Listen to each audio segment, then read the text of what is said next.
30 তারিখে সংসদ এলাকায় মধ্যে আমাকে প্রকাশ্যে জঙ্গি এমপি বলে অপবাদ দেওয়া হয়। এটি একটি ফ্যাসিস্ট ওয়ার্ড। এগুলো গত 17 বছর ব্যবহার করা হয়েছে। আর এগুলো ব্যবহার করে ভালো মানুষকে, দাড়িওয়ালা টুপিওয়ালা মানুষকে বিভিন্ন অপবাদ দিয়ে বিভিন্নভাবে তারা প্রতিপন্ন করেছে। বাংলাদেশ জাতীয় সংসদের অন্তরে সংসদ সদস্য হিসেবে আমি জাতীয় জানমাল ও সম্মান মর্যাদা রক্ষা করা বাংলাদেশ জাতীয় সংসদের দায়িত্ব এবং আমার বিশেষ অধিকার বলে আমি মনে করি।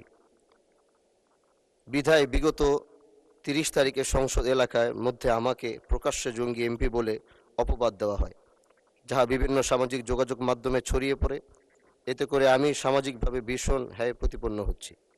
গর্বিত কাজ সংসদে অন্তরে হওয়াকে আমি সংসদে আমার বিশেষ অধিকার ক্ষুণ্ণ হয়েছে বলে মনে করছি। মাননীয় স্পিকার, আসলে আমি এভাবে এখানে দাঁড়াতাম না, শুধু দাঁড়িয়েছি শুধু আমার নিজস্ব ব্যক্তিগত কারণে নয়। আমি চাই যে শব্দটি আমার জন্য ব্যবহার করা হয়েছিল, এটি একটি ফ্যাসিস্ট ওয়ার্ড। এগুলো গত 17 বছর ব্যবহার করা হয়েছে। আর এগুলো ব্যবহার করে ভালো মানুষকে, দাড়িওয়ালা টুপিওয়ালা মানুষকে বিভিন্ন অপবাদ দিয়ে বিভিন্নভাবে তারা প্রতিপন্ন করেছে।